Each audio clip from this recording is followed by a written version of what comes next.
Right. Hi, my name is Akram, and I'm a professor of economics at the economics department here at the Lahore University of Management Sciences. I'm here with Shotaro Nakamura, who is a second-year grad student at UC Davis studying environmental economics, and we're going to be talking about air pollution and air pollution policy in light of the Pakistan at 100 policy podcast series.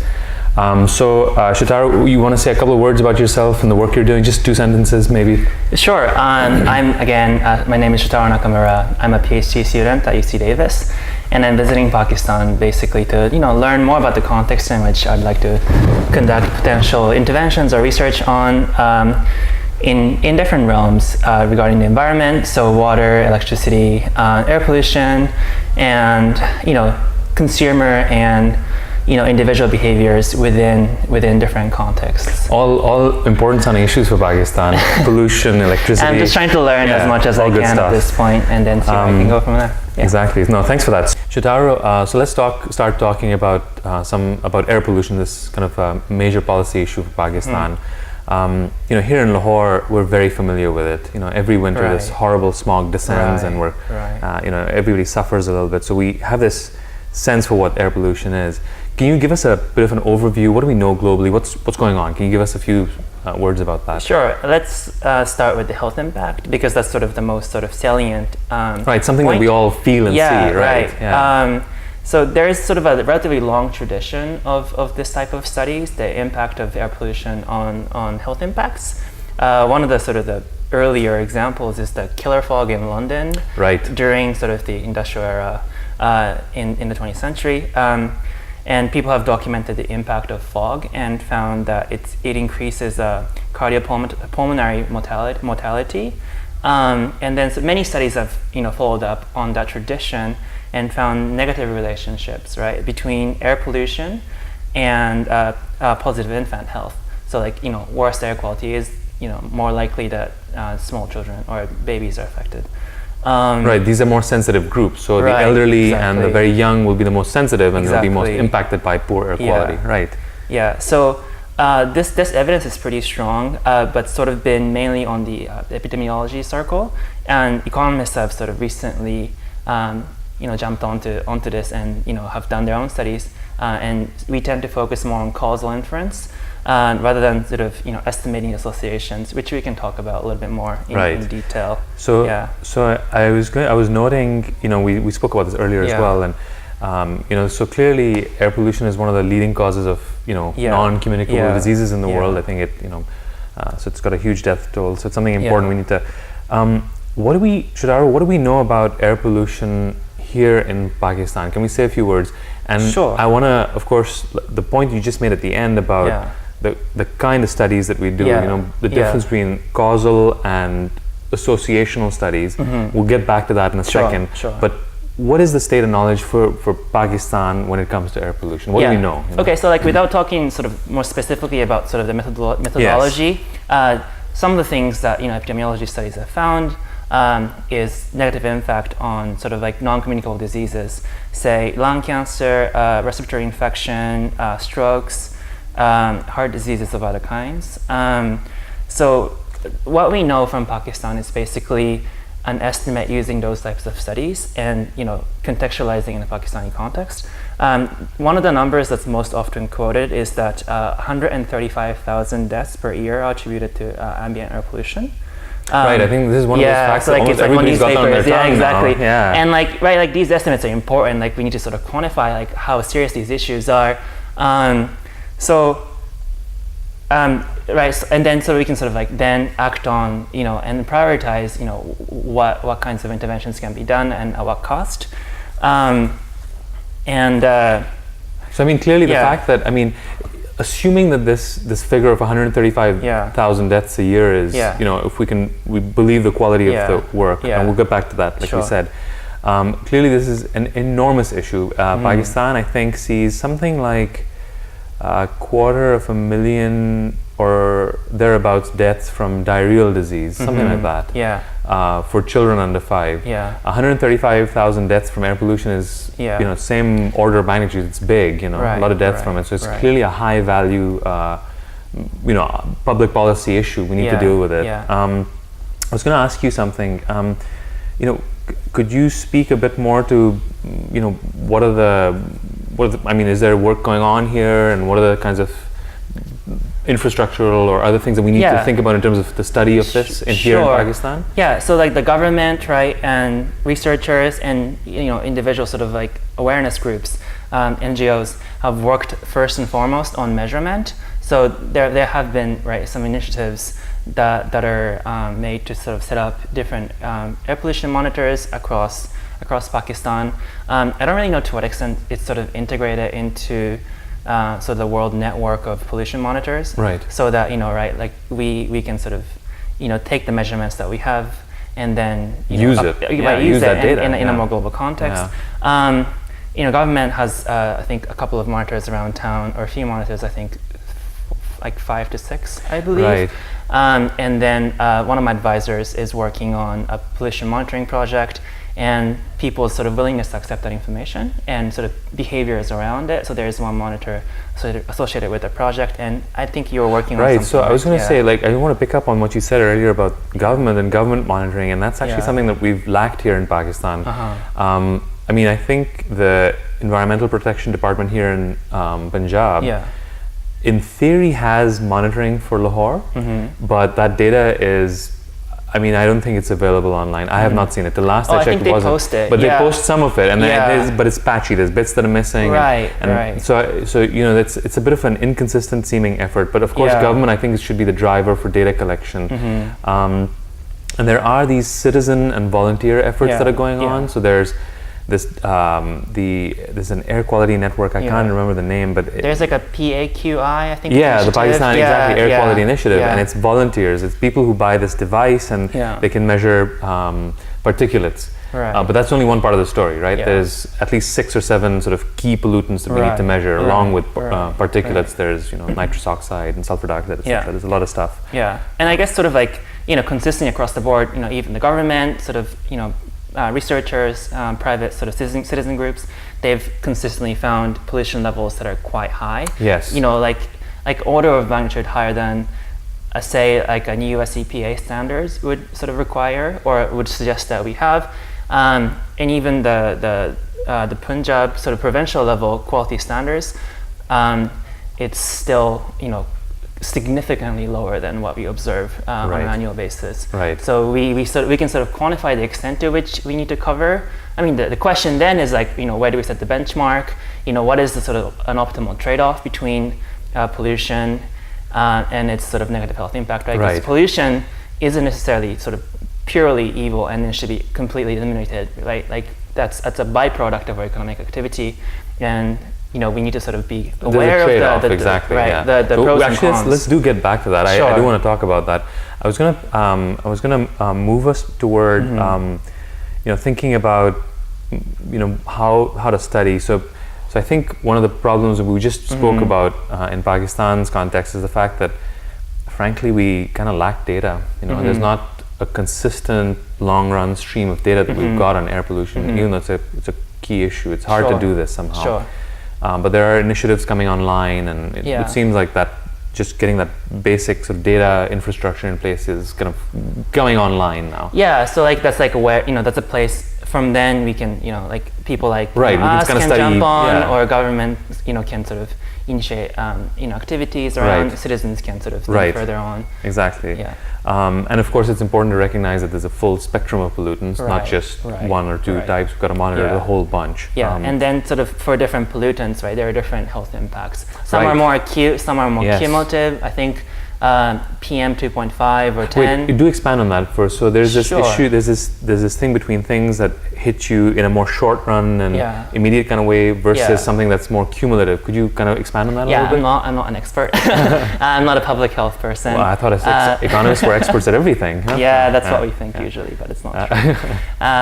So PM 2.5 is more cumulative, and I think it would have long-term negative health impacts, right? So like I'm guessing sort of the cardiovascular stuff, it's kind of like a more of a cumulative impact. Right, exactly. Whereas I wonder if there's any intergenerational component, like in vitro health, etc. But anyway, sorry, And but I guess for the neonatal one, we usually tend to look at variations of the concentrations of, I think, ozone or Okay. SO2. So ozone is more. I forget which one exactly, Right. but so the gases and its impact on neonatal impact, health impact, right? These are sort of like shorter time spans. Like Right. you can sort of more credibly measure Right. and sort of make a causal identification Right. as to what caused what.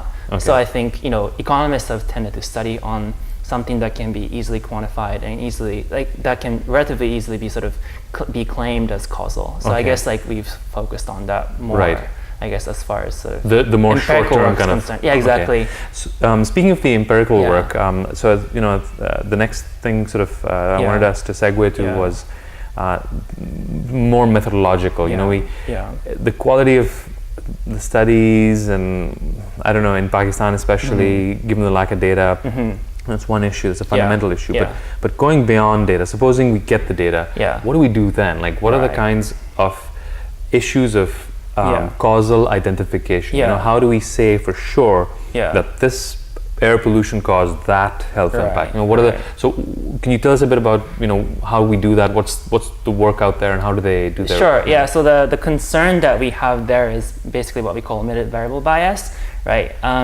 We see a relationship, a correlation between what we think is an input and an output, but then where the input here is, say, air pollution, Right. and the output is some health outcome, right? Okay. Right, but we can also, think of a situation in which there are other factors that both contribute, or that are both correlated or related to the input, the air quality that we sort of want to study the effects of, and then also the outcome, right, the health. Right. So like an example in this context would be that, say, in places where they have bad air pollution, we also have bad water, Right. And then bad water would have negative health impact. But And that kind of correlates yeah, to that exactly. poor air If you don't quality, control for the so we're water not- quality or sort of any other factors, right, that we can sort of conceive of, but may not have the data, or we can't conceive of, or by the failure of the economist side, we're basically either biasing the size of the results that we get, or we're just completely misperceiving a positive or negative relationship between the input and output, Exactly. air pollution and health Right. quality. So there's this delicacy here where we have to try and make sure that what we're saying is actually causal, that it's not just some set of correlations. And I think a lot of studies tend to just be correlations, and they don't quite go into the. So can you give us an example of a good, high quality kind of causal study of air pollution impacts? One of the seminal papers, right? Is this paper done by Kenneth Che and Michael Greenstone, who looked at the impact of environmental regulation called the Clean Air Act of in the United States of 1970, and also the recessions in early 1980s, I believe. So these are sort of, what we call sort of exogenous shocks to the system, right? So like these sort of like quick changes that sometimes vary across regions. So in the case of the Clean Air Act, there are different counties that met the air quality standards, and there are others that did not. Right. So but it's kind of like there's an arbitrary line that they draw at some point. So whether or not your county is qualified as having met the standards or not is on the margin, like on the border, right, where they draw. It's like everything else is very relatively similar. Right. But just that by the fact of someone drawing the border, one group got treated to a much harsher regulation versus the other group who did not. Right. So like these kinds of variation, and also economic shocks that affect different regions differently, we can sort of take it as like a random shock, right? Say. So the shock in this case was these kind of industry shutting down, and so like tighter regulations on industries. Controls on sort of the inputs they can put in, or the levels of pollutants that they can emit. So like what's the impact on air quality, and then on the impact of air quality, right? The better air quality, presumably, of health on health impact. Okay. So we're kind of like playing with that randomness. Yeah, in the component. I guess this is sort of this is kind of a natural experiment that occurred, and we can kind of take advantage of that. And that's one of the things that economists are looking for when it comes to studying these kinds of phenomena. Is you're looking either ideally you conduct your own experiment, but it's hard to do in these kinds of situations, or you look for a natural experiment, and you, like Jane Greenstone did in their 97 paper. Yeah, the other sort of interesting sort of approach that economists, or I think also public health researchers have taken, is the recent Beijing Olympics in 2008.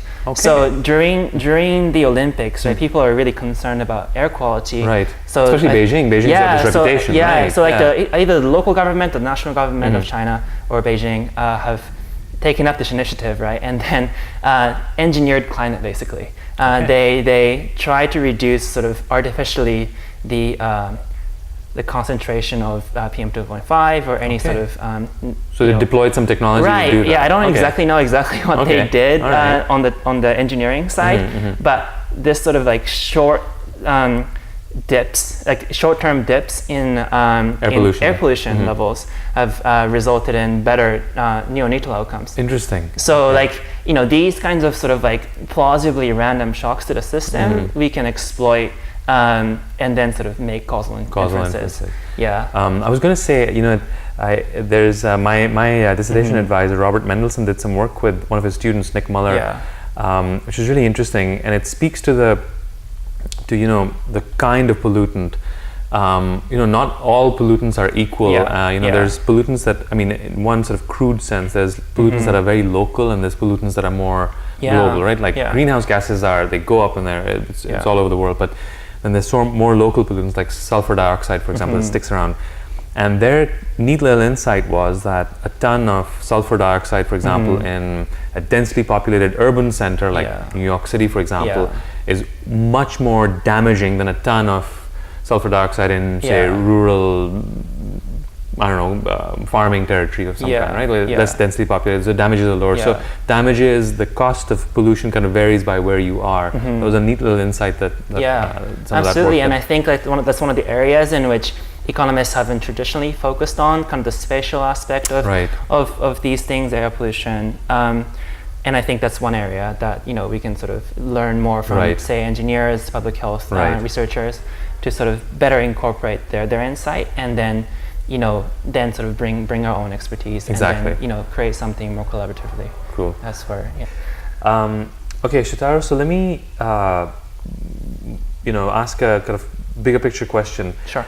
Why would our audience may be interested in why on earth is it that economists would be interested in this beyond the methodological sort of issues that we spoke about? Absolutely. What is the economist's interest in air pollution? And so give us a bit of an overview on that. Like, what are we doing? What are economists doing here? Sure. I guess like two sort of like overall answers. One is economists care about a lot of things that are related to sort of the formation of human capital or other types of capital. Is human capital including health, right? Right. And then the other sort of angle at it is that there are sort of direct impacts of these air pollutions on economic sort of variables, like say asset values, like real estate. So let's just kind of start off with the more overall kind of human capital side of it first.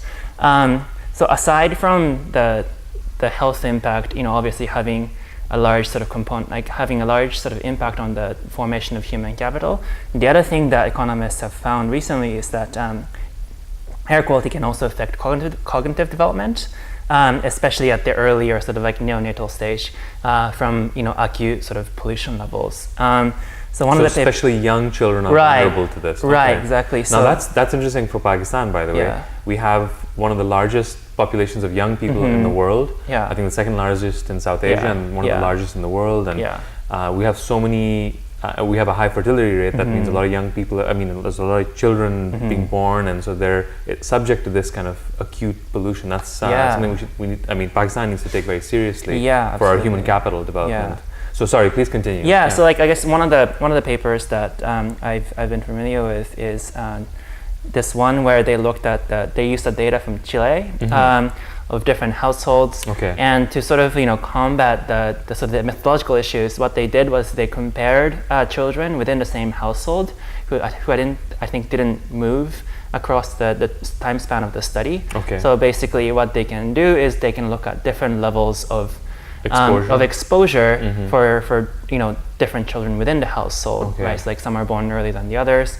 But then you can sort of control for a host of things like household characteristics, location, because they don't move.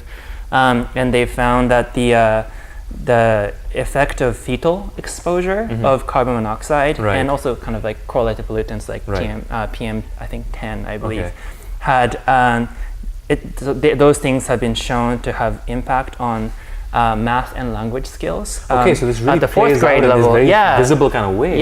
So they measured it even sort of like further down the line at fourth grade, so like grade 10, 11.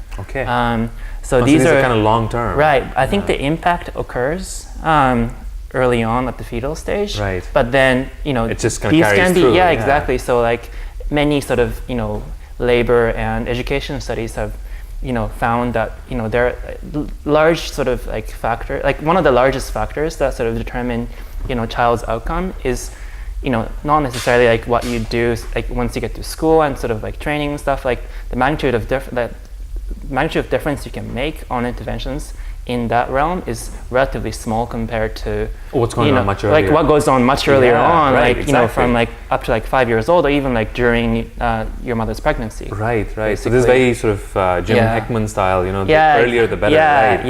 Exactly. So that's one idea, is that beyond sort of what we think of traditional sort of health impacts, we have been observing cognitive impacts that obviously have serious, and has significant human capital formation consequence. So relevant to the Pakistani case, given that we have a lot of young people and there's a lot of young children in this country. I think this is incredibly pertinent. Beyond, so there's this cognitive development. What about, what other things do economists look at? So then we can sort of quantify, right, in monetary terms, the impact of these cognitive effects. So like damages. Huh? Right, damages, and then that's like one way in which this is like an interest for the economists, right? The other point that I was sort of alluding to earlier is how by variation in air quality you can measure changes in real estate prices because of sorting, right? Because some people prefer to or can afford to live in cleaner areas than the others. And then expand the sorting thing. I think you're kind of doing that, but just want to make sure you do. So tell us what is sorting? What happens here? So sorting is by given the preferences of people and their income levels, or the availability or the ways in which they can sort of sort into different neighborhoods. We've sort of seen that when we look at the impact, when we look at sort of the exogenous shock to the system, right, that the Chain Greenstone style Clean Air Act kind of exogenous shock to the system, we've seen that places that had reductions in air quality, reductions in air pollution levels are seen to have seen to sort of exhibit increases in property value. Right. So in some sense, the clean air is being kind of embedded into the value of the house. Houses that are sold in a cleaner area. And it's driven by sort of people's behavior in terms of selecting into areas. So the environmental economists do a lot of this hedonic modeling where if you've got property on a lakefront or something nicer, the environmental, it kind of soaks in the cost, soaks in the value of that into the price of the property, for example. So air pollution itself may be doing that, and people may be, choosing to live in relatively cleaner areas or something.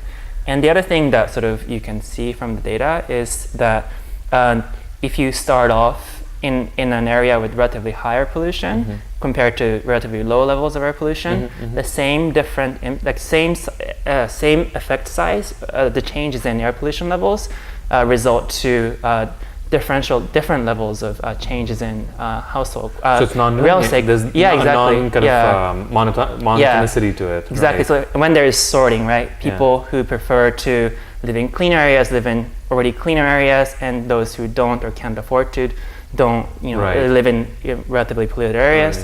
And then when we sort of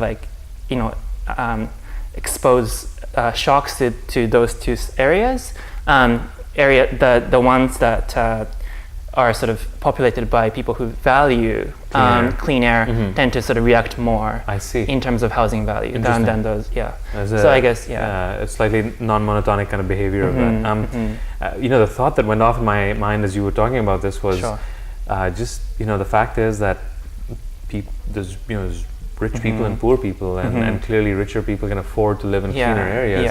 And so there's this kind of social justice sort of angle to this as well. That unfortunately, poorer people may end up living in just unhealthier areas and compound all the sort of the poverty that they experience. That's one of the issues or the concerns that people have about sorting, right? It's on one side, it's sort of an expression, it's kind of an adaptation. Expression of preferences. You can think of it that way, but also, right, there are sort of constraints and limitations that people face, and by these sort of shocks, or by allowing for people to adapt to changing environments at a cost, then you might sort of create inequality. Right? Some people are able to, they can afford to move to nice areas, others can't. So Shotaro, we've spoken about how, about all these impacts, and clearly air pollution is a serious policy issue. It's a policy challenge. We need to do something about it. So what are the kinds of things that we can do? Like, how do we bring pollution down? What do we do? Yeah, I guess to sort of take an economist perspective on this, right? One sort of important idea that we need to sort of keep in mind is, there is such thing as an optimal level of pollution, and we want to be thinking about costs and benefits of regulations, because it ties into economic activity, and we don't want to just be saying, again, as we have been sort of talking about, we don't want to say that there should be zero pollution, but we want to sort of have a system in which we quantify the value associated with an unfortunate consequence of production or economic activity, and the effectiveness of regulation and its sort of social impact in kind of like a spillover effects, kind of negative externality kind of sense. So there are broadly maybe 3 or 4 different sort of policy interventions or sort of regulatory frameworks that people apply. One is cap and trade, which is basically that government or governments decide that this is an optimal amount of emissions, like say X amount, and then they allow and allocate certain amounts of pollutions permits across different industries, different regions, and then within those regions or industries they're free to sort of trade the rights to emit, so that basically by sort of pricing mechanisms, these permits land in hands of people who need them the most, can provide most sort of social benefit or economic benefit, or can produce a certain amount with lowest sort of levels of emissions possible. And I think these are really complex ideas, so we can't necessarily go into the details of it. Like this would probably warrant another different podcast. And so that's first, and then second is more kind of like the command and control style regulations. So the Clean Air Act of the United States is one. You basically tell different industries, different regions, households that this is the amount of pollution that that should be associated with this type of activity or with this type of production. Cars should have this standard, that standard for emission levels, and then that's another way of controlling emissions. That's kind of like what we think of traditionally as regulations, right? And the other is more of like a price mechanism. The third one is you can tax pollution or pollution sources. So one example would be carbon tax, right? So like anything associated with the production of greenhouse gases like carbon, they should be taxed at a certain rate. So by sort of adding on an extra cost to producing environmentally harmful for emissions, pollutants, we can sort of try to bring down the emissions level to what we think is a socially optimal level. Exactly.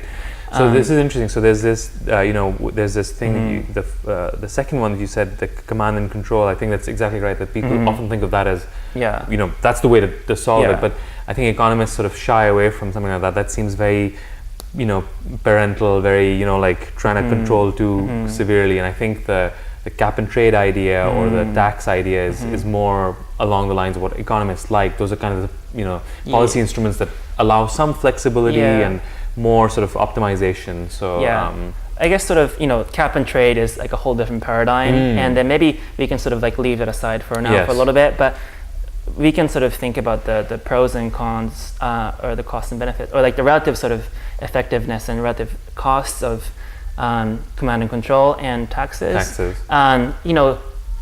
Taking in consideration of the political constraints and some ideas of like second best. Like there are certain things that politicians or policymakers can't implement. Like given that constraints, what can we do and what's sort of most effective?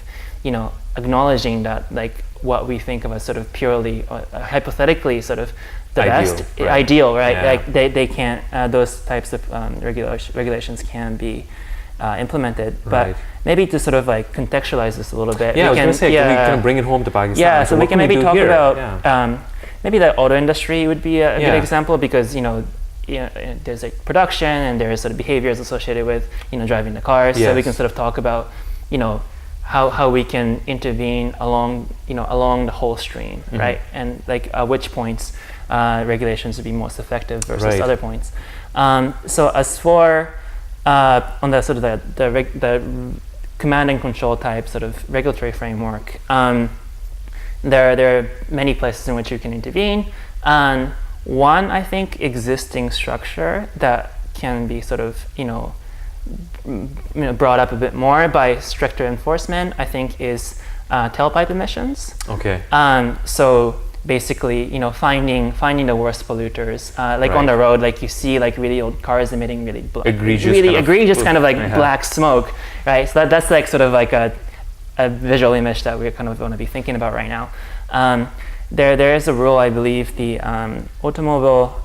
motor vehicle rules of 1969, that like there's a legal framework that exists already in place that can enforcers can act on to find these people and then either ban those vehicles or fine them. So in terms of enforcement, I think it's one thing is this kind of the ability to detect and then fine. And an egregious sort of case, obviously, I think it's very obvious and you can visually sort of pick up. But less egregious cases it may be very hard to do. And so for over there, we may need something more systematic. Like we may require that. There's a system where, for example, in the United States, you got to go and do an emissions check on your... like in California, we have smog checks. Yeah, exactly. You got to go in and do an emissions test regularly, and if your emission certificate is out of date, then you'll get fined. Okay, so what about higher up, earlier on in the chain? What do we...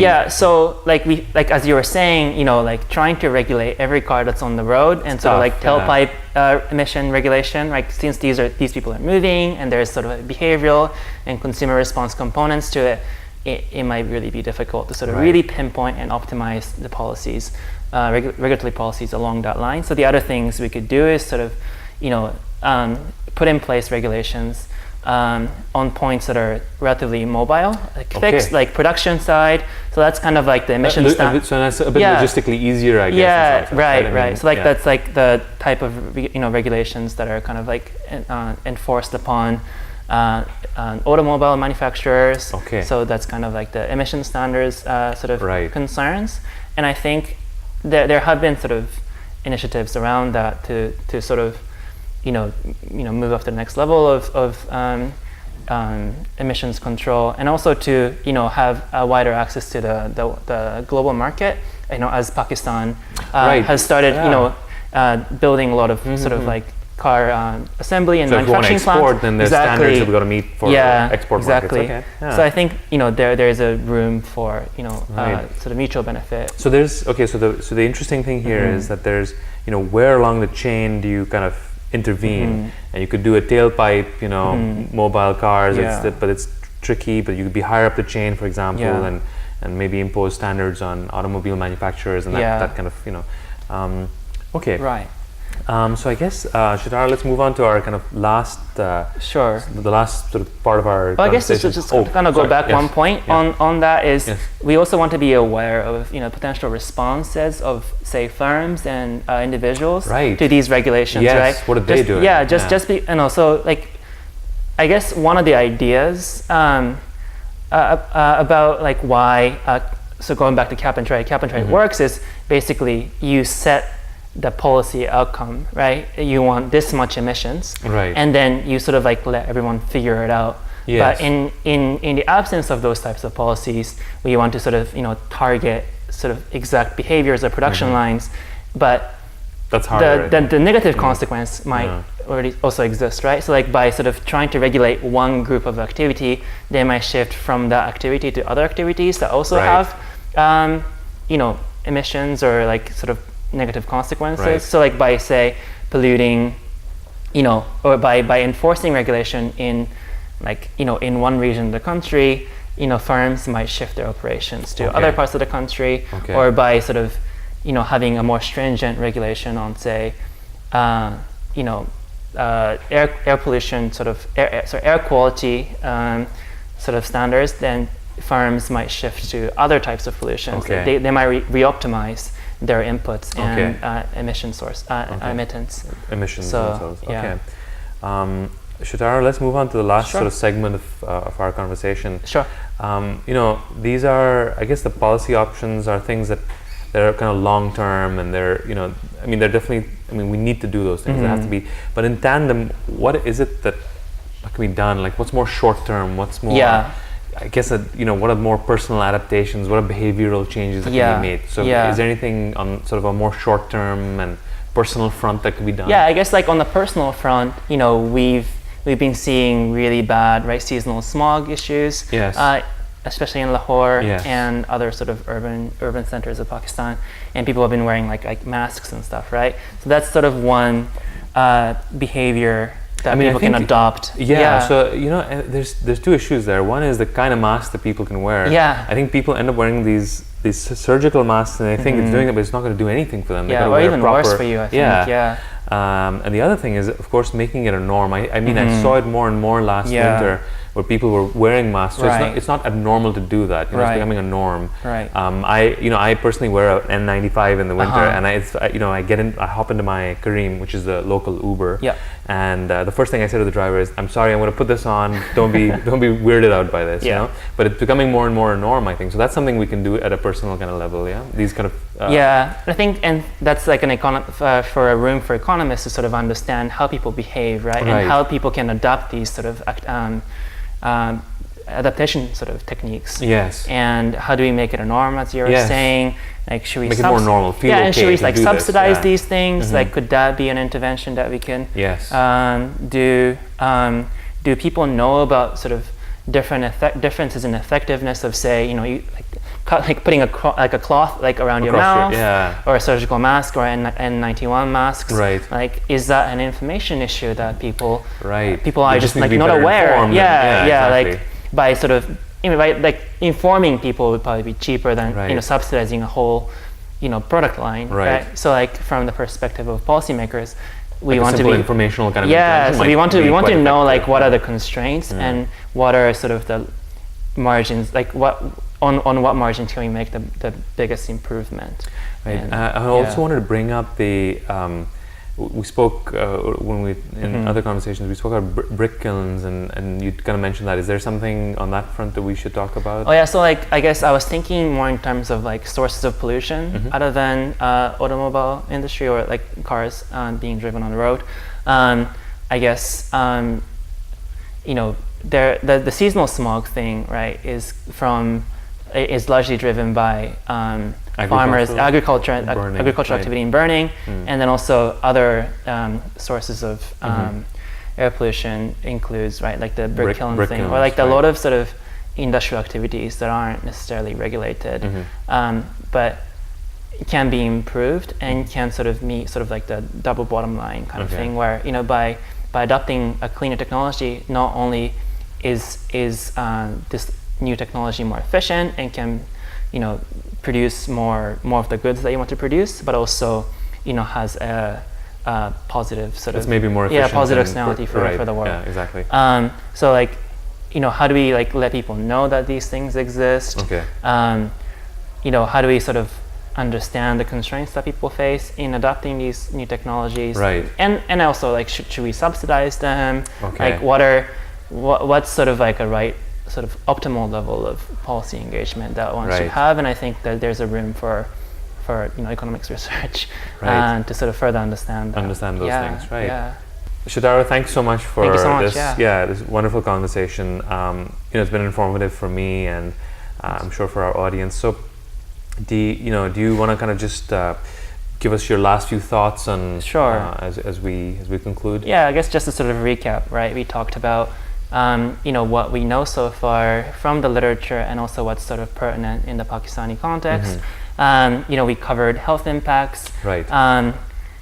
As well as cognitive and other sort of broadly economic sort of impacts that air pollution and sort of environmental sort of concerns might have. And I think as for the Pakistani case, as far as sort of like we're concerned in Pakistan, like what we sort of highlighted in our conversation is that first and foremost, like data collection is key, and just knowing like what level the pollutions are sort of a concern for us.